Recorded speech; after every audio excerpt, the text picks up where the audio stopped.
Gracias, Señor, por permitirnos estar estudiando tu palabra desde hace tiempo, Señor. Y gracias porque tú has sido fiel al darnos un lugar, Señor, al permitir que sigamos viniendo, Señor. Ponemos este tiempo en tus manos. Te ruego, Padre Santo, háblanos en el nombre de Jesús. Amén. Marcos, capítulo 14. Vamos a empezar en el último versículo. Si se acuerdan, terminamos la semana pasada viendo a Pedro que después de negar a Jesús varias veces en distintos lugares ahí en el patio, la última vez Jesucristo ve a Pedro, ¿no?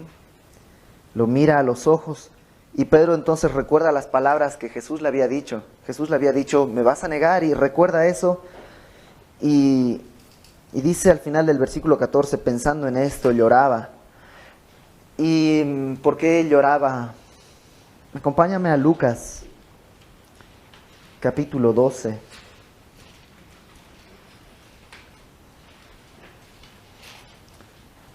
Versículo 8. Estas son palabras de Cristo. Lucas 12, 8. Dice, os digo que todo aquel que me confesare delante de los hombres, también el Hijo del Hombre le confesará delante de los ángeles de Dios. Mas el que me negare delante de los hombres, será negado delante de los ángeles de Dios. Entonces yo creo que Pedro se acordaba de estas palabras. Todo aquel que me negare, yo le negaré delante de mi Padre. Y Pedro realmente estaba viviendo una situación terrible. O sea, él había negado a Jesucristo y sabía que estaba perdido. Y que a partir de aquí lo único que le restaba era esperar la llegada al infierno, porque había negado a Cristo. Y eso significaba que Jesús iba a negar su nombre delante del Padre también. Y ¿te imaginas si te encontraras en ese momento? O sea, en el que ves tu vida y dices, o sea, se acabó.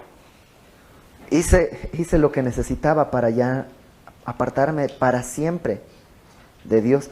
¿Te imaginas si un día, o sea, no sé si te ha pasado, que piensas, de plano, ya perdí la salvación, ya se acabó para mí? O sea, de aquí hasta el final no importa lo que me pase, porque toda la eternidad voy a estar separado de Dios y perdido. Y Pedro, conociendo esto, lloraba.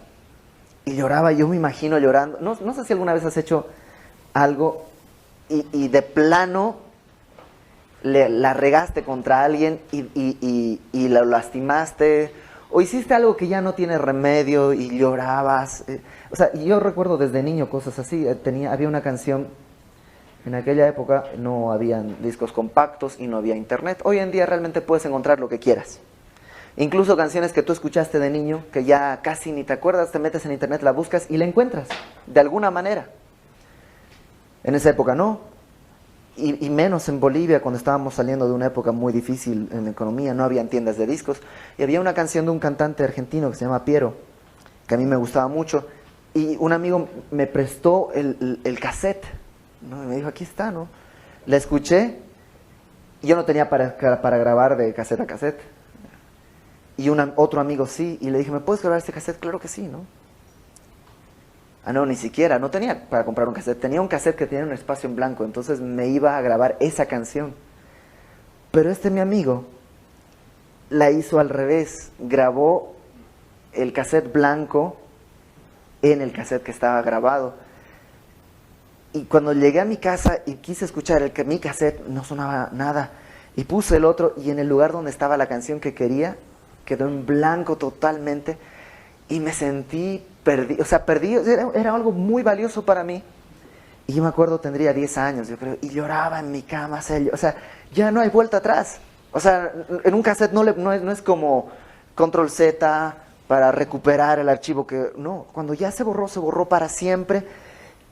Y ahora imagínate eso, pero multiplicado por 100 millones, o sea, algo que ya no lo puedes volver a recuperar jamás. Y Pedro estaba en esa situación. Y nosotros estábamos en esa situación. Yo llegué a Cristo, les platiqué cuando pasamos por Marcos 3. Y yo había blasfemado muy fuerte y un amigo me había dicho, mormón él, Me decía, Dios no puede perdonar ni el asesinato ni la blasfemia. Y yo sentía que ya, o sea, realmente ya, ¿qué valía vivir? Y cuando vimos en Marcos 3 lo que era el pecado imperdonable y todo esto, para mí fue, wow, fue un descanso. Recibí a Cristo como mi Señor y mi vida empezó a cambiar. Pedro está en ese punto. Y Jesús va a hacer lo necesario para sacar a Pedro de ese hoyo en el que está. ¿Te imaginas a Pedro cada día cuando el gallo cante, el día siguiente, y al día siguiente cuando el gallo cante, y al día siguiente cuando el gallo cante? ¿Cómo iba a estar recordando esto? Bueno, Jesús hizo algo para remediarlo. Capítulo 15. Muy de mañana, habiendo tenido consejo los principales sacerdotes, con los ancianos, con los escribas y con todo el concilio. ¿Recuerdas que vimos la semana pasada que Jesús comparece ante 3 concilios distintos? ¿Sí? Uno en casa de el suegro de Caifás, en la noche. Otro en casa de Caifás, de noche. Y esos 2 juicios no son válidos porque son hechos de noche. Y un juicio tenía que ser a la luz del día para que sea un juicio válido. Entonces, muy de mañana, tienen un consejo. Ya de día, este es el válido. Y vuelven a hacer lo mismo. Y lo vimos la semana pasada, este juicio, el que es en la mañana, está en Lucas 22, versículo 66. Ya lo tienes apuntado. Entonces, es esto lo que sucedió ahí. Y después de este juicio en el que vuelven a condenar a Jesús, dice, llevaron a Jesús atado y le entregaron a Pilato. Es increíble, Jesús atado. Ahora, realmente, para citar lo que la Biblia dice, las cuerdas que ataban a Jesús no eran estas, porque Él era Cristo. Él es Dios. Las cuerdas que ataban a Jesús son estas cuerdas de amor que Él amaba. O sea, Él estaba atado por el amor a nosotros y por eso no se fue y por eso no decidió seguir. Y al igual que el capítulo 14, Marcos hace solamente un resumen. Entonces vamos a estar viendo otros evangelios para tener un panorama más amplio de lo que está sucediendo en este momento. Y llevan a Jesús con Pilato y va a comparecer Jesús 3 veces también ante 3 tribunales de los gentiles. 2 veces con Pilato y 1 vez con Herodes. La primera vez es esta, llegan con Pilato y lo entregan. Acompáñame a Juan 18 y otra vez pon una marca ahí para que, porque vamos a estar regresando mucho a Juan 18. Juan 18, versículo 29. Es esta misma escena, pero Juan nos va a dar alguna información extra. Desde el versículo 28, Juan 18, 28. Llevaron a Jesús a casa de Caifás al pretorio. Esto es donde estaba alojado Pilato en ese momento, era como un cuartel. Era de mañana y ellos no entraron en el pretorio para no contaminarse y así poder comer la Pascua. Si un judío entraba en casa de un gentil, ya estaba contaminado ritualmente y entonces no podía celebrar la Pascua. Entonces llegan los fariseos y muy religiosos, dicen, no puedo entrar porque no voy a poder celebrar la Pascua que me manda mi Dios. No tuvieron ningún problema para conseguir testigos falsos, para mentir, para hacer un juicio totalmente fuera de ley. Pero a la hora de, no, porque si entro me van a ver y no voy a poder comer la Pascua. Verso 29 de ahí de Juan 18. Entonces salió Pilato a ellos. ¿Te imaginas? El pobre Pilato llegaron muy de mañana y encima le dicen, sal porque no vamos a entrar. Y Pilato sale y les dice, ¿qué acusación traéis contra este hombre? Respondieron y le dijeron, si este no fuera malhechor, no te lo habríamos entregado. Entonces les dijo Pilato, tomadle vosotros y juzgadle según vuestra ley. Y los judíos le dijeron, a nosotros no nos está permitido dar muerte a nadie, para que se cumpliese la palabra que Jesús había dicho, dando a entender de qué muerte iba a morir. ¿Se acuerdan que Jesús dijo que él iba a ser levantado? En Juan lo dice, seré levantado y atraeré todos a mí, hablando de la cruz. Jesús no podría ser muerto apedreado porque esa no era la profecía. Y los judíos no sabían, pero estaban cumpliendo una profecía. Entonces van donde Pilato, pero no van a pedirle, haz un juicio. Van a pedirle, queremos que lo mates. No nos importa el juicio, no nos importa la verdad. Nos importa que este hombre sea asesinado. Regrésate a Marcos y deja una marca ahí en Juan 18. Marcos 15, versículo 2. Después de esto, después de este diálogo que tiene con los judíos, Pilato le pregunta a Jesús, ¿eres tú el rey de los judíos? Respondiendo él, Jesucristo, le dijo, tú lo dices. Y esa es una forma de aceptar lo que está diciendo Pilato. O sea, es una forma de decirle, sí, tú lo dices. Verso 3. Y los principales sacerdotes le acusaban mucho. Y acompáñame a Lucas. También deja una marca en Lucas 23, que vamos a estar regresando ahí mucho. Lucas 23,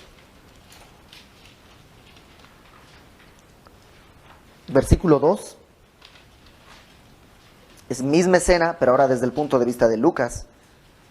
Dice, comenzaron a acusarle ante Pilato, diciendo, a este hemos hallado que pervierte a la nación. Eso es falso. Y que prohíbe dar tributo a César. Eso también es falso. Diciendo que él mismo es el Cristo y un rey. Entonces Pilato le preguntó diciendo, ¿eres tú el rey de los judíos? Y respondiéndole, él dijo, tú lo dices. ¿Te das cuenta? Es la misma escena. Verso 4. Y Pilato dijo a los principales sacerdotes y a la gente, ningún delito hallo en este hombre. Pero ellos porfiaban diciendo, alborota al pueblo, enseñando por toda Galilea, comenzando desde Galilea hasta aquí. Entonces, Pilato lo declara justo y lo va a declarar inocente 3 veces.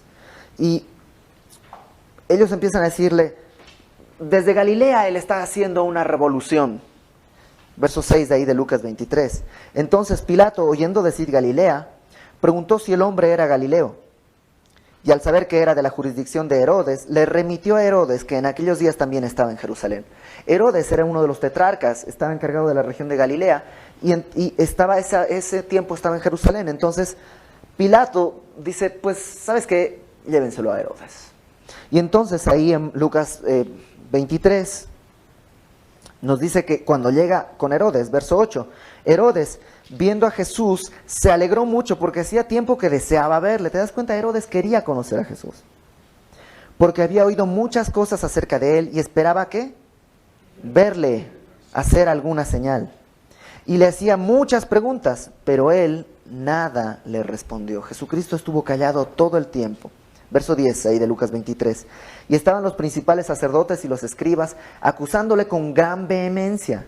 Entonces Herodes con sus soldados le menospreció y escarneció. Esto es, se hizo la burla de él, vistiéndole de una ropa espléndida. Esto es una ropa magnífica, una ropa lujosa. Y volvió a enviarle a Pilato. Y se hicieron amigos Pilato y Herodes aquel día, porque antes estaban enemistados entre sí. ¿Te das cuenta? O sea, Jesús, hasta entre estos dos logra hacer algo bueno simplemente con estar entre los dos. Pilato y Herodes, y son personas que son injustas, son personas que no están buscando a Dios, pero Jesús puede hacer que se restaure una amistad. Y a veces me pregunto por qué nosotros no permitimos que Jesús haga eso entre personas de la misma iglesia, cuando estamos peleados, y no, es que lo que pasa es que fulanito me dijo, fulanito me hizo, y a pesar de que somos personas que están buscando a Dios, no dejamos que Dios haga esto que sí pudo hacer en 2 reyes totalmente perversos. Entonces, después de estar con Pilato, Jesús es enviado donde Herodes. Después de estar con Herodes, es regresado a Pilato. Regrésate a Marcos 15. Marcos no nos cuenta esto que sucedió con Herodes. Y está entre el versículo 3 y el versículo 4. Por eso ahora regresamos al versículo 4 y es cuando ya regresa de estar con Herodes. Verso 4 de Marcos 15. Otra vez le preguntó Pilato, diciendo, ¿nada respondes? Mira, de cuántas cosas te acusan. Mas Jesús ni aun con eso respondió, de modo que Pilato se maravillaba. ¿Por qué Jesús no respondió aquí?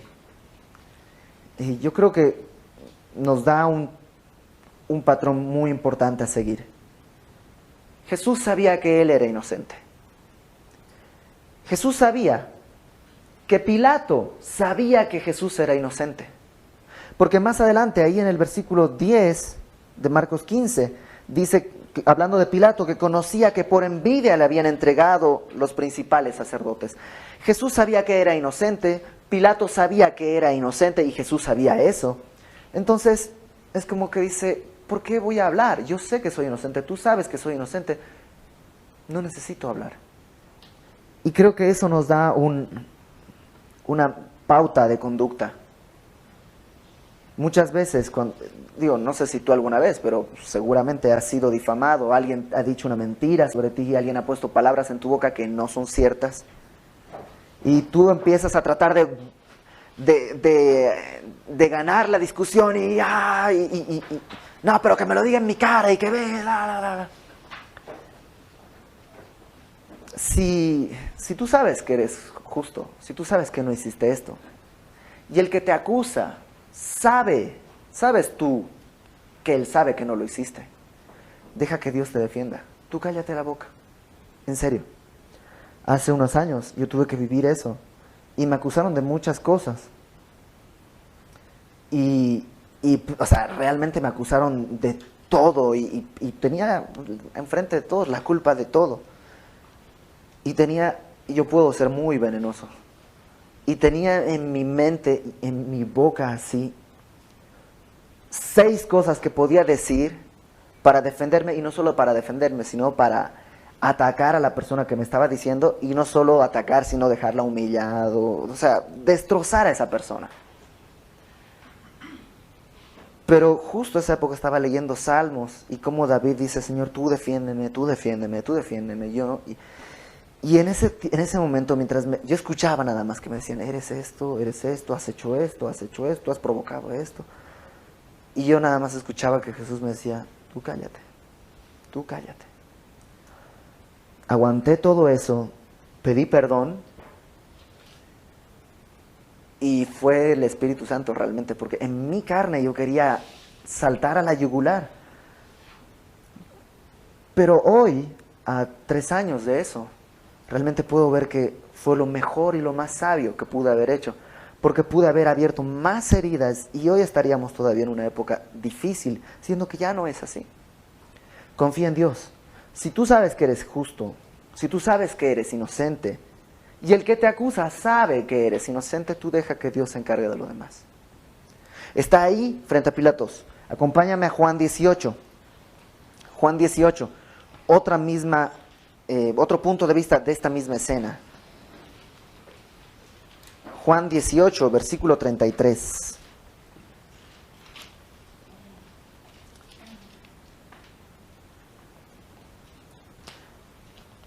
Entonces Pilato volvió a entrar en el pretorio y llamó a Jesús y le dijo, ¿eres tú el rey de los judíos? Le vuelve a preguntar. Y aquí sí Jesús le responde. Jesús le respondió, ¿dices esto por ti mismo o te lo han dicho otros de mí? Pilato le respondió, ¿soy yo acaso judío? Tu nación y los principales sacerdotes te han entregado a mí. ¿Qué has hecho? Respondió Jesús, mi reino no es de este mundo. Si mi reino fuera de este mundo, mis servidores pelearían para que yo no fuera entregado a los judíos, pero mi reino no es de aquí. Le dijo entonces Pilato, luego, ¿eres tú rey? O sea, ¿eres rey? Y Jesús le dijo, tú dices que yo soy rey. Yo para esto he nacido y para esto he venido al mundo, para dar testimonio a la verdad. Todo aquel que es de la verdad, oye mi voz. Le dijo Pilato, ¿qué es la verdad? Y cuando hubo dicho esto, salió otra vez a los judíos y les dijo, yo no hallo en él ningún delito, por segunda vez. Pero vosotros tenéis la costumbre de que os suelte uno en la Pascua. ¿Queréis pues que suelte al rey de los judíos? Entonces todos dieron a voces de nuevo, diciendo, no a este, sino a Barrabás. Y Barrabás era ladrón. Entonces por segunda vez Pilato lo declara inocente a Jesús, enfrente de todos. Regrésate a Marcos 15. Vamos a ir peinando así todo en general y luego vamos a regresar sobre algunos puntos ahí en medio. Versículo 6 de Marcos 15. Ahora bien, en el día de la fiesta les soltaba un preso, cualquiera que pidiesen. Y había uno que se llamaba Barrabás, preso con sus compañeros de motín que habían cometido un homicidio en una revuelta. O sea, Barrabás no era un homicida cualquiera, era lo que hoy podría ser como uno de los de la ETA, era como un terrorista, alguien que había hecho una revuelta y en medio de la revuelta habían asesinado a alguien, probablemente un romano. y entonces había sido encarcelado él con todos los que se habían sublevado. Entonces, porque muchas veces pensamos que pidieron un asesino. Bueno, era un asesino, pero ellos lo veían bien, porque era alguien que sí estaba tratando de hacer algo que Jesús no. Jesús no estaba tratando de conquistar el reino terrestre, quitárselo a los romanos. Barrabás sí. Barrabás estaba intentando recuperar el reino el reino judío, arrebatarle el trono a Roma y devolvérselo, y lo estaba haciendo con armas humanas. Y por eso piden que se suelte a Barrabás, ahí en el versículo 8. Viniendo la multitud, comenzó a pedir que se hiciese como siempre les había hecho, o sea, que le soltaran un preso. Verso 9. Y Pilato le respondió diciendo: ¿queréis que os suelte al rey de los judíos? Porque conocía que por envidia le habían entregado los principales sacerdotes. Pilato ya ve que los sacerdotes quieren asesinar a Jesús y sabe que es por envidia. Le habla al pueblo y le dice al pueblo: ¿a quién quieren que les suelte? ¿A Jesús? Porque sabía que Jesús era inocente. Mas los principales sacerdotes incitaron a la multitud para que le soltasen más bien a Barrabás. Respondiendo Pilato les dijo otra vez: ¿qué pues queréis que haga con el que llamáis rey de los judíos? La gente empezó a pedir a Barrabás. La gente empezó a gritar: queremos que sueltes a Barrabás. La Biblia es increíble. ¿Sabes qué quiere decir Barrabás? Bar quiere decir hijo. Y Abba quiere decir padre. Barrabás quiere decir hijo del padre. Y ellos prefirieron al hijo del padre equivocado. Está Jesús, el hijo del padre, y está Barrabás, también hijo del padre. De hecho, algunos historiadores dicen que Barrabás se llamaba Yeshua Barrabás, o sea, Jesús, hijo de Dios. Y es increíble que en ese mismo momento está Jesús, hijo de Dios, el verdadero, el real, el Jesús, el Mesías, el hijo del Dios verdadero. Y otra persona que se llama Jesús, hijo de Dios, hijo del Padre. Y los judíos prefieren a Barrabás. Y Pilato les pregunta: ¿y qué hago con el que llaman rey de los judíos? Verso 13. Y ellos volvieron a dar voces, empezaron a gritar: crucifícale. Pilato les decía: pues qué mal ha hecho. Pero ellos gritaban aún más: crucifícale. No pueden dar una respuesta. ¿Qué mal ha hecho? No hay razones. Simplemente crucifícale. Verso 15. Y Pilato, queriendo satisfacer al pueblo, esta es la razón por la que Pilato accede, por satisfacer al pueblo. Teniendo a Jesús enfrente, decide agradar al pueblo. Queriendo satisfacer al pueblo, le soltó a Barrabás y entregó a Jesús, después de azotarle para que fuese crucificado. Esto hace un resumen, porque lo van a azotar a partir del versículo 16. Nos describe cómo va a ser el azote y cómo va a ser la crucifixión. Verso 16. Entonces los soldados le llevaron dentro del atrio, esto es, al pretorio, y convocaron a toda la compañía. ¿Cuántos serían en la compañía? Probablemente 100. Un centurión era el que estaba encargado de 100 soldados. Probablemente eran 100 personas que estaban ahí, convocados para torturar a Jesús. Y le vistieron de púrpura, que habla de una tela, color púrpura, una especie de túnica. Y poniéndole una corona, y púrpura es el color también, que representa la realeza, como una capa color púrpura. Ten en cuenta que aquí Jesús ya ha sido golpeado, abofeteado. ¿Recuerdas en casa de Caifás? Fue golpeado, fue abofeteado.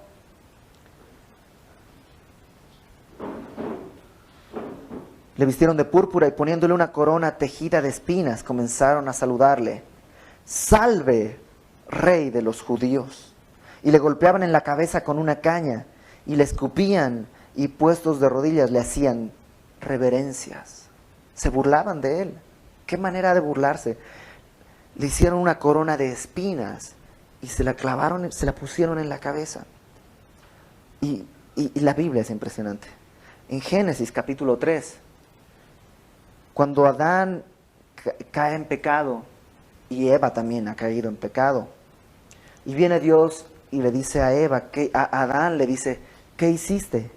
Y él dijo, pues la mujer que tú me diste, le echa la culpa a Dios, la mujer que tú me diste me dio de comer el fruto prohibido. Y va con Eva y le dice, Eva, ¿qué hiciste? Y le dice, la serpiente me engañó. Y le dice a la serpiente, pues serás maldita y te arrastrarás sobre la tierra, etcétera, etcétera, etcétera. Y luego va con la mujer y le dice, tendrás tus hijos con dolor y otras cosas. Y luego va con Adán y le dice, ¿sabes qué? Por culpa tuya la tierra será maldita. Tú vas a sembrar, pero van a haber cardos y espinos. Antes de eso no habían espinas en el jardín de Edén. Génesis 3, versículo 18, es en el momento en el que Dios le dice a Adán que a causa del pecado ahora habrán espinas. Y Jesús, en una forma simbólica, tiene ahora este resultado del pecado dentro de su propio cuerpo. El pecado, las espinas que son fruto del pecado ahora son puestas y es su corona porque Él se va a glorificar venciendo el pecado que está en la tierra. Y empiezan a burlarse de Él, le escupen, lo golpean con una caña, le hacen reverencias. Verso 20, después de haberle escarnecido, o sea, de haberse burlado, le desnudaron la púrpura y le pusieron sus propios vestidos y le sacaron para crucificarle. No nos muestra Marcos aquí, pero Jesús fue azotado. Se daban 40 latigazos, menos uno por misericordia. Y esos latigazos no eran con un látigo sencillo, eran de cuero. Tenían huesos amarrados dentro del cuero y en la punta tenían unas bolas o pedazos de fierro, de modo que cuando se daba el latigazo, el fierro golpeaba y así causaba pues hematomas y el cuerpo era golpeado, era molido con estos fierros y los huesos se enterraban en esa piel y luego rasgaban todo. Aquí en México, en el centro, en el Museo de la Inquisición, si tú vas puedes ver esos látigos. Ahí no son historia, no es ficción, es real. En la película La Pasión, que salió hace unos años, si fuiste a verla, la escena que se ve ahí, yo creo que se quedó corto a lo que realmente era. El prisionero era puesto de espaldas y amarrado hacia adelante, de modo que la espalda se tensaba por completo para recibir los 39 golpes. Después de eso era desamarrado y literalmente caía en una especie de nata de su propia sangre. Después de haberle azotado, es que sucede todo esto, que le ponen la manta, le ponen la corona, lo empiezan a golpear, se empiezan a burlar y luego le quitan este vestido de púrpura. Yo no sé si alguna vez te has quitado una curita cuando todavía hay herida y esa herida se ha pegado un poco a la curita. Ahora imagínate eso en toda la espalda de Jesús. Verso 21. Y lo sacan para crucificarle. Verso 21. Y obligaron a uno que pasaba, Simón de Cirene, padre de Alejandro y de Rufo, que venía del campo, a que le llevase la cruz. Después de todo esto, Jesús sale cargando la cruz como tenía que ser. Eso nos lo dice Juan. Sale cargando su cruz, pero un poco más allá Jesús mismo se desvanece y cae. Está tan débil Jesús, 100% Dios, pero 100% hombre. Cae, exhausto, herido, y los romanos tenían autoridad para decirle a alguien que estuviera pasando por ahí, ayuda, toma la cruz. Y agarran a esta persona, Simón de Cirene. Cirene es una zona al norte de África. Eh, a lo mejor había ido ahí por la Pascua y no sabía quién era Jesús, a lo mejor nunca había oído de Jesús, y de pronto está pasando por ahí y se encuentra con esta situación y se ve cargando la cruz de Cristo. Vamos a revisar sobre algunas cosas como esta más adelante. Y carga Simón de Cirene, carga la cruz y la lleva. Verso 22. Y le llevaron a un lugar llamado Gólgota, que traducido es lugar de la calavera. Gólgota en griego, Calvario en latín, calavera en español. Este lugar, no sé si te acuerdas, ya había sido escenario de otro evento. Génesis 22. Vamos a Génesis 22.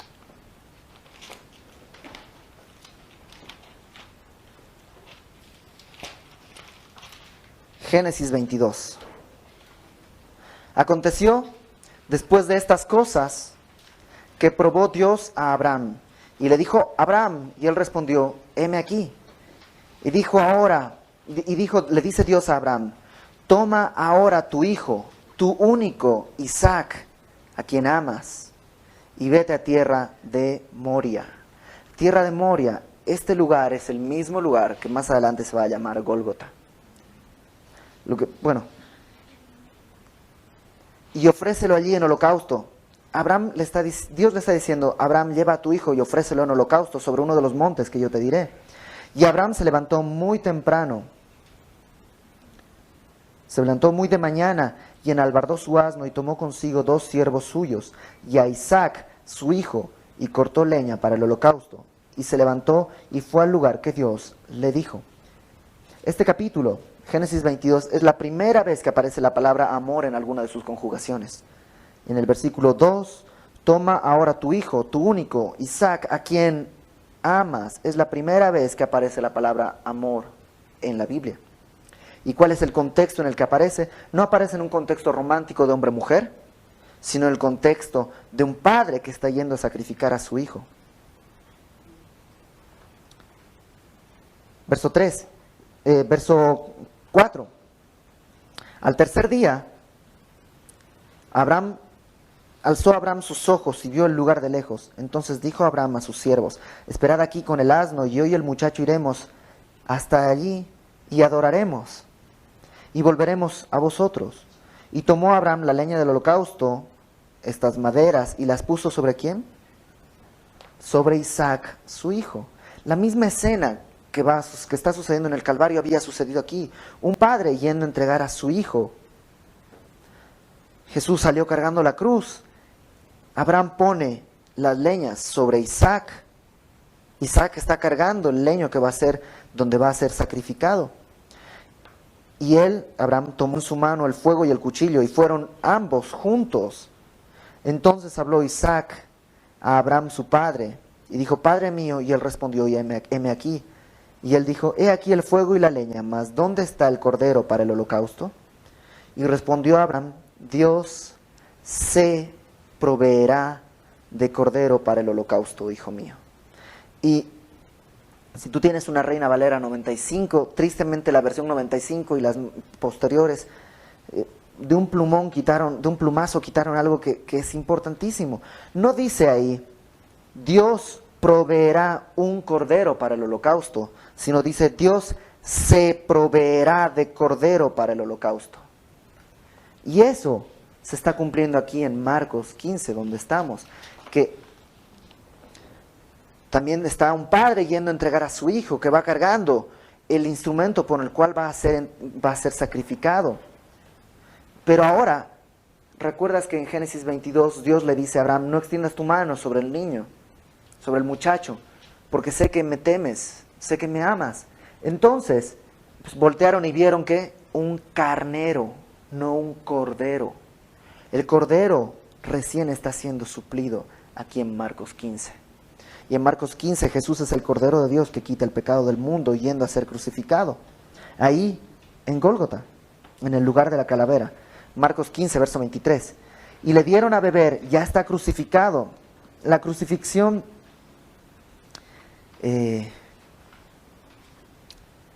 era una muerte cruel. No morías, estaba diseñada para que tu muerte sea lenta. No morías por la sangre, el estrés era durísimo. Después de haber sido azotado, Jesús es puesto sobre la cruz, clavado, y el asunto es que la muerte venía por asfixia muchas horas después, porque al estar tu cuerpo en esta posición, era necesario que tus piernas estén ejerciendo fuerza para que puedas respirar. Y en el momento en que tus piernas se cansaban, nuevamente caías, y eso te impedía respirar, y tenías que nuevamente volver a hacer fuerza con tus piernas, y podías estar en eso muchas horas, y era una muerte lenta y una agonía dolorosa, porque cada vez que te movías, se movían los clavos, se movían tu espalda contra la cruz, todas las heridas, literalmente todo el cuerpo estaba sufriendo. Verso 23 de Marcos 15. Y le dieron a beber vino mezclado con mirra. Esto era una especie de analgésico, si vale el término, de atenuador, o sea, era para que le doliera menos, era como un anestésico. Mas él no lo tomó. ¿Por qué? Porque Jesús iba a morir, iba a pasar por todo esto, de modo que nadie en la tierra pudiera decirle: tú no sabes lo que yo he vivido. A ti te dieron un anestésico cuando estabas en tu dolor. Y Jesús vivió todo esto para que cuando tú le dijeras: es que Señor, estoy en esta situación, Jesús te diga: yo ya la pasé, deja que yo cargue lo que estás sufriendo. Para que todos pudiésemos identificarnos con Él. Verso 24. Cuando lo hubieron crucificado, repartieron entre sí sus vestidos, echando suertes sobre ellos, para ver qué se llevaría cada uno. Este es el cumplimiento de lo que nos dice el Salmo 22. Verso 25. Era la hora tercera cuando le crucificaron, y el título escrito de su causa era El Rey de los Judíos. Verso 27. Crucificaron también con él a dos ladrones, uno a su derecha y el otro a su izquierda. Y la cruz que él estaba usando era la cruz que era destinada por Barrabás, para Barrabás. Barrabás tenía que estar. Si hay alguien que puede decir Jesús tomó mi lugar, literalmente era Barrabás. Barrabás iba a estar en esa cruz. Y Jesús tomó su lugar entre los dos ladrones. Y se cumplió lo que dice la Escritura: fue contado con los inicuos. Acompáñame a Lucas, capítulo 23. Lucas nos muestra un poco más esta escena. Versículo 39. Lucas 23, 39. Uno de los malhechores que estaban colgados le injuriaba, diciendo: si tú eres el Cristo, sálvate a ti mismo y a nosotros. Respondiendo el otro, le reprendió diciendo: ¿ni aún temes tú a Dios estando en esta misma condenación? Nosotros, a la verdad, justamente padecemos, porque recibimos lo que merecieron nuestros hechos, mas éste ningún mal hizo. Y se voltea y le dice a Jesús: acuérdate de mí cuando vengas en tu reino. Entonces Jesús le dijo: de cierto te digo que hoy estarás conmigo en el paraíso. Wow. No es ironía, pero no conozco ningún caso en la Biblia. Si tú lo conoces, o sea, no estoy hablando irónicamente, o sea, si tú lo conoces, en verdad, muéstrame a alguien que haya recibido la salvación en el último instante de su vida. ¿A qué voy? Dios lo puede hacer, claro que sí, pero no dejes para después tu salvación. Hoy es el día de salvación. No sabes si saliendo esas puertas se acabó tu tiempo. Vamos a regresar sobre eso también. Verso 29 de Marcos 15. Y los que pasaban Le injuriaban meneando la cabeza, diciendo, bah, tú que derribas el templo de Dios y en 3 días lo reedificas, sálvate a ti mismo y desciende de la cruz. Me encanta que Dios no contesta todo lo que le pedimos. ¿Te imaginas si Jesús hubiera aceptado todas estas peticiones? Sálvate y sálvanos. Bájate y sálvanos. Si Dios hubiera aceptado todo lo que le pedimos, ahorita estaríamos condenados. Por eso, cuando tú oras, no puedes orar para decir lo que Él tiene que hacer. Más bien ora para preguntarle cuál es el propósito y que te diga qué es lo que tú tienes que hacer para glorificarle en medio de esta prueba.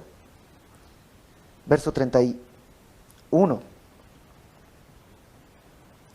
De esta manera, también los principales sacerdotes, escarneciéndose, decían unos a otros con los escribas, a otros salvó, a sí mismo no se puede salvar. El Cristo, Rey de Israel, descienda ahora de la cruz para que veamos y creamos. También los que estaban crucificados con él le injuriaban. Los fariseos todavía no entendieron nada. Número 1, chécate el orden. Ellos quieren ver y creer. Y ya hemos visto a lo largo de todo el libro que la fe no es por ver, sino por oír la palabra de Dios. Y después que has creído, Dios te permite ver cosas que nunca antes habías visto. Pero es en ese orden en el que sucede. Ahora, le dicen, bájate y vamos a creer. Déjanos ver que te puedes bajar y vamos a creer. Unos días después Jesús se va a levantar de la tumba. Es un milagro mucho más grande que bajarse de la cruz. Y aún así, no creyeron. Y en Hechos los vemos persiguiendo a la iglesia. No pueden negar la resurrección, pero sí pueden perseguir a la iglesia. Verso 33. Cuando vino la hora sexta, hubo tinieblas sobre toda la tierra hasta la hora novena. Y a la hora novena, Jesús clamó a gran voz diciendo, Eloi, Eloi, lama sabactani, que traducido es, Dios mío, ¿por qué me has desamparado? Y esto ya es la cumbre. Jesucristo siempre se refería a Dios como Padre. Padre, la hora ha llegado. Padre, te pido. Pero en este momento, Jesús clama a gran voz, con angustia tal vez, y empieza a decir, Dios mío, ya no Padre, sino Dios mío, ¿por qué me has desamparado? 2 Corintios nos dice que al que no conoció pecado, por nosotros Dios lo hizo pecado, no pecador, lo hizo pecado. Jesús ahí en la cruz, en este momento, Dios carga sobre él todo el pecado del mundo y Jesús es hecho pecado. Dios es santo, santo, santo y no puede estar en la presencia del pecado. En ese momento Dios entonces tiene que darse la vuelta. Dios el Padre y Jesucristo siempre habían sido uno, nunca se habían separado, siempre habían estado unidos desde la eternidad. Pero en este momento, en toda la historia del universo, Dios el Padre se separa y tiene que darse la vuelta porque Jesús está hecho pecado, está cargando con el pecado de todos nosotros. Que es el estar separados de Dios por toda la eternidad. Él lo paga en ese momento. Y el Padre se separa y Jesús se siente solo. Y tiene que gritar, Dios mío, ¿por qué me has desamparado?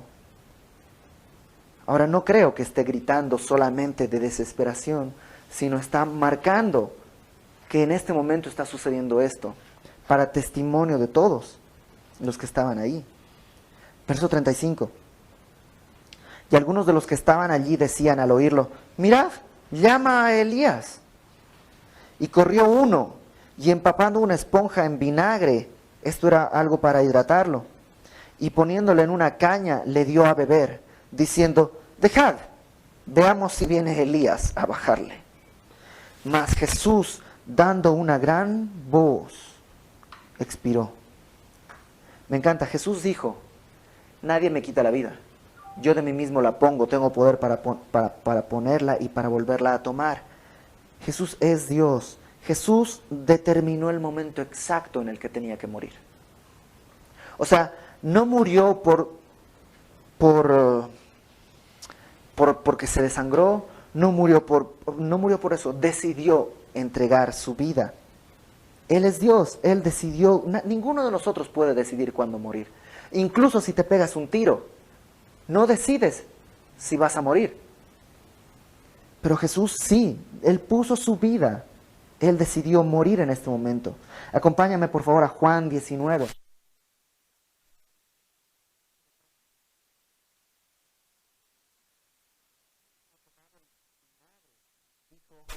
Consumado es. Y habiendo inclinado la cabeza, entregó el Espíritu. Consumado es. Esto quiere decir pagado totalmente. Se cumplió, consumado. Jesús no necesitaba estar más tiempo en la cruz. Se había cumplido todo, había pagado el precio de nuestros pecados. El Padre había descargado sobre Jesús toda la ira, todo el juicio, se había apartado. Y entonces Jesús puede decir, consumado es, y entregó el Espíritu. Verso 38. Entonces el velo del templo se rasgó en dos de arriba a abajo, y el centurión que estaba frente a él, a Jesús, viendo que después de clamar había expirado así, dijo, verdaderamente este hombre era hijo de Dios.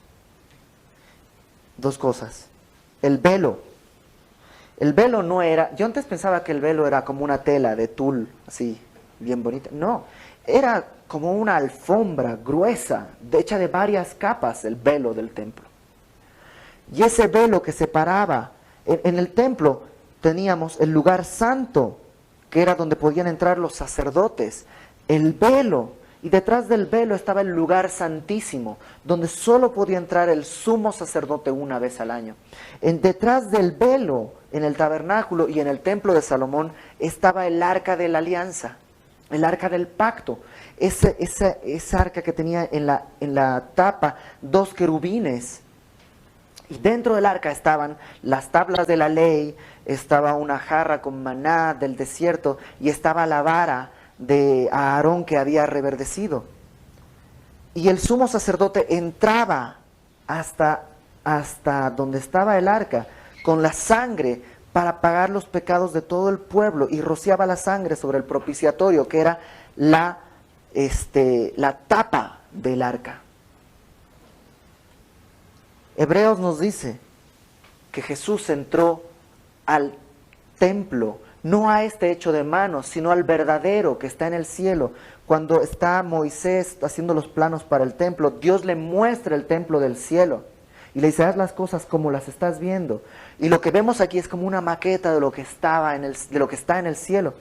Y Jesús entra al lugar santísimo del templo del cielo, no con sangre de un animal, sino con su propia sangre, para purificar y hacernos limpios de los pecados una vez y para siempre. Y entonces, cuando está hecho esto, el velo que separaba al hombre del lugar santísimo se rasga de arriba a abajo, como seña que es Dios el que lo está haciendo. Se rasga y ahora ya no hay velo, y el escritor de Hebreos nos dice, entremos pues confiadamente hasta el trono de la gracia. Ya podemos entrar hasta el Padre a través de Jesucristo. Y se abre el velo. Y el centurión casi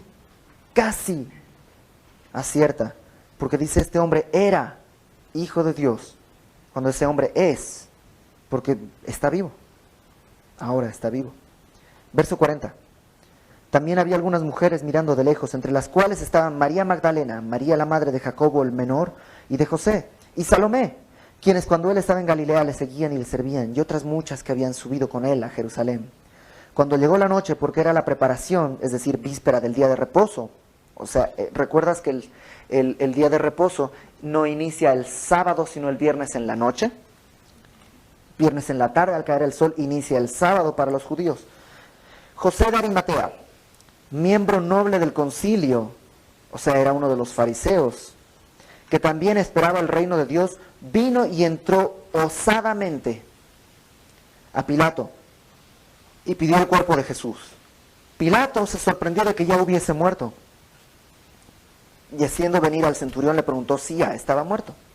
El centurión tuvo el conocimiento y entonces pudo salir, ¿no?, de la tumba y escapar. Y entonces ahí se casó con María Magdalena y empezó a tener un hijo y todas estas cosas que vienen, perdón que lo vuelva a decir, en un libro que es un insulto no solo al cristianismo, sino a la inteligencia del ser humano. Este libro es el Código da Vinci. Perdón que lo diga así, no son mis palabras. Un ateo, Nicolás Alvarado, un intelectual muy importante en México, ateo, Nicolás Alvarado, hizo la mejor crítica que yo he oído del Código da Vinci. Dijo, el Código da Vinci no lo leí y no me gustó, porque es literatura barata. Y es triste ver que hay gente que piensa que el Código da Vinci, ahí está probado, Jesús tuvo hijos. ¿Dónde está probado? En el Código da Vinci. Órale, está probada la vida en otros planetas, el Principito lo declara. O sea, es absurdo, es absurdo. Jesús, después de los golpes que sufrió, después de la crucifixión, después de todo esto, según esta gente,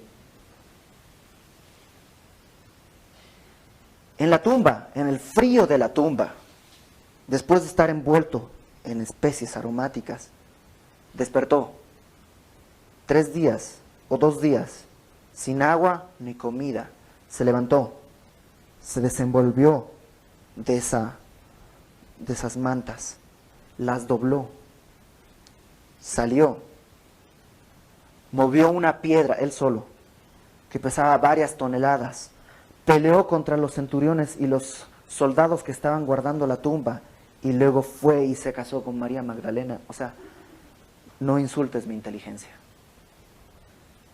Un centurión estaba entrenado para ver cuando un cuerpo estaba muerto. Y le pregunta a Pilato, ¿ya murió? Verso 45. Y el centurión le informa que sí.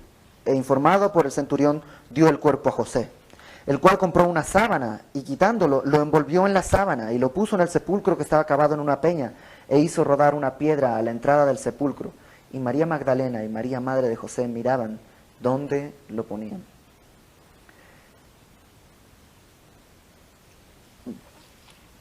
Ese es el precio. Eso es lo que cuesta amarte. Eso es lo que cuesta amarme. Si tú crees que eres una persona, pues la gente se encariña conmigo. Sabes que lo que cuesta amarte es la sangre de Cristo. La sangre del Mesías, del Cristo, de Dios hecho carne. Y podríamos ponernos realmente, este capítulo da para ponerte emotivo. Pero creo que la emoción no es lo que quiere Dios de respuesta. ¿Qué podemos pedir de respuesta? Básicamente, elige uno de estos personajes. Puede ser Pilato. Pilato le llama Rey de los Judíos en el versículo 2, en el versículo 9, en el versículo 12 y en el versículo 18. Le dice muchas veces Rey de los Judíos a Jesús, pero no con decirle Rey. Él es tu Rey. Él es Rey aunque no se lo digas. Puede ser Pilato proclamándolo Rey pero no sujetándose a su señorío. Puede ser Herodes. Herodes, como lo leímos, quería conocer a Jesús, le interesaba. Pues es padre ir a la iglesia, es padre pues, leer la Biblia, que me expliquen. Sí, le interesa, está increíble. Es más, Herodes le da cosas lujosas, le da una ropa majestuosa, pero no está rendido delante de él. Puedes vender todo lo que tienes y entregar todos tus recursos a la iglesia. Y Pablo dice, si no tengo amor, nada soy. Y solo puedes tener amor si has conocido a Cristo y si Jesucristo vive dentro de tu corazón. El que no conoce a Cristo, el que no conoce a Jesús, no conoce el amor, nos dice Juan. ¿Puede ser uno de los fariseos que no quieren entrar donde Pilato? Porque tengo que respetar la religión de mi Dios. pero que no tienen el mínimo reparo en condenar a Jesucristo con su propia vida. Puede ser alguno de los soldados que hacen reverencia, que le llaman rey. Puedes darle todas tus coronas y estar en realidad burlándote de él con tu vida, porque no lo estás haciendo en serio, ni estás verdaderamente reverenciándole, ni es verdaderamente tu rey, ni estás poniendo delante de él lo que realmente valoras. Puede ser el centurión, cerca, casi. Reconoces quién es él, sabes quién es él. La pregunta es que nadie puede decir si realmente entregaste tu vida sí o no. No sabemos si el centurión después de esto se convirtió o no. Puede ser que sí, puede ser que no. Puede ser que tú tengas toda esta información y que nadie sepa si realmente le has entregado tu vida a Cristo o no. Puede ser un ladrón, el que se burla de él y le dice, bájate y bájanos, concentrado en ti. Dios, tú eres un siervo mío, necesito esto, necesito aquello, bájame de la cruz, arregla mis finanzas, necesito esto, dame. Bájate y atiéndeme. Teniendo a Dios por siervo tuyo, en vez de que sea lo que es. Él es Dios, tú eres polvo, yo soy polvo. No somos merecedores ni siquiera de una muerte digna. O puede ser, aquí empiezan las buenas noticias, el otro ladrón, el que dice, ¿no tienes temor de Dios? Yo tengo temor de Dios. El que le dice al otro, nosotros estamos aquí porque hemos hecho cosas y esta es la paga. Reconoce quién es. Mas este nada hizo. Reconoce quién es Jesús. Y luego le pide con misericordia, acuérdate de mí cuando vengas en tu reino. Puede ser uno de esos que reconoce quién es. Y a eso le puedes sumar algo de Simón de Cirene. Simón de Cirene es alguien que carga la cruz. Y ahorita regresamos sobre la cruz. Que carga la cruz. O puede ser además José de Arimatea. Alguien nos dice en el versículo 43 que entró osadamente a Pilato. Alguien que se atreve, alguien que se arriesga, alguien que no está pensando en qué van a decir el resto del concilio al que pertenezco. Alguien que dice, voy. ¿Y sabes qué? Si antes no te atrevías, no es tarde, no fue tarde para José de Arimatea porque Jesús resucitó. A lo mejor él estaba pensando, ya es tarde para mí, ya está muerto, ¿de qué me sirve ahora ir y atenderlo?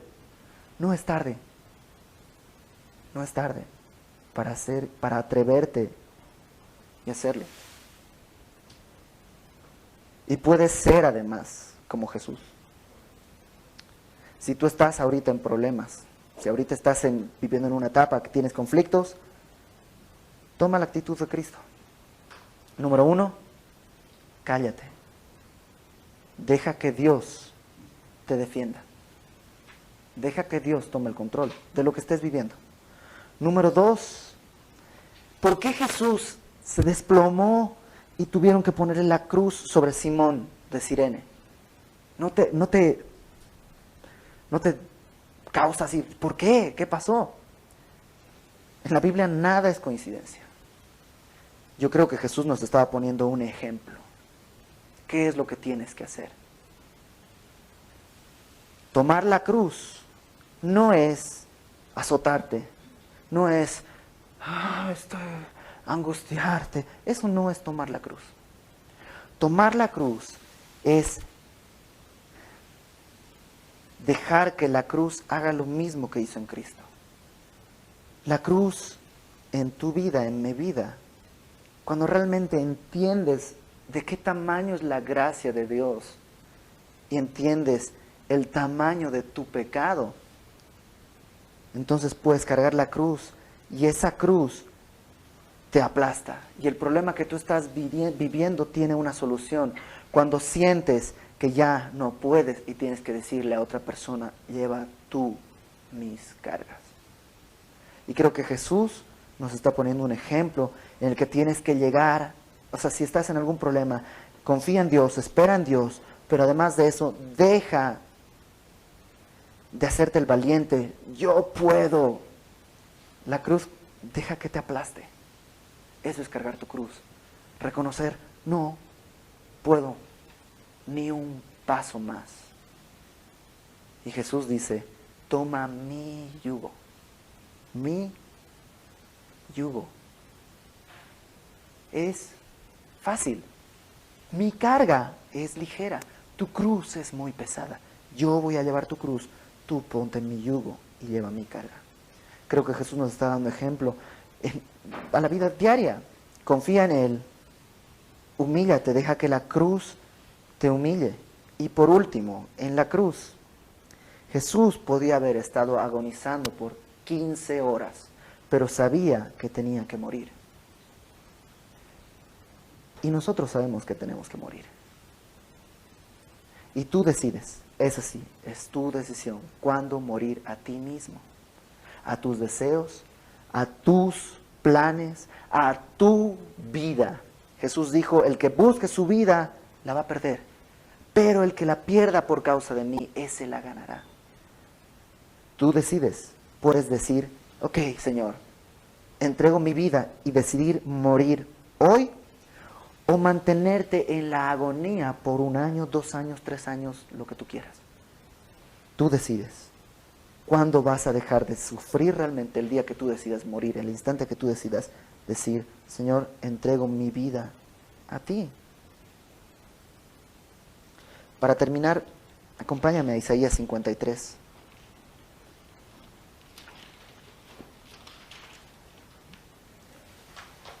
Isaías 53. Es un salmo escrito cientos de años, muchos años antes de Cristo. Y es una descripción de lo que Jesús vino a hacer. Isaías 53, ¿ya estamos? ¿Sí? ¿Quién ha creído nuestro anuncio? ¿Y sobre quién se ha manifestado el brazo de Jehová? Subirá cual renuevo delante de él y como raíz de tierra seca. Y aquí empieza la descripción de Cristo. Después de la golpiza, después de lo que vivió, no hay parecer en él ni hermosura. Le veremos más inatractivo para que le deseemos. Despreciado y desechado entre los hombres, varón de dolores, experimentado en quebranto. Y como que escondimos de él el rostro, fue menospreciado y no lo estimamos.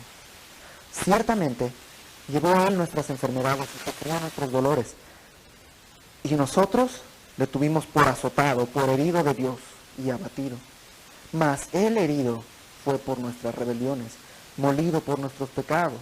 El castigo de nuestra paz fue sobre él, y por su llaga fuimos nosotros curados. Todos nosotros nos descarriamos como ovejas, cada cual se apartó por su camino, mas Jehová cargó en él el pecado de todos nosotros. Angustiado él y afligido, no abrió su boca. Como cordero fue llevado al matadero y como oveja delante de sus trasquiladores.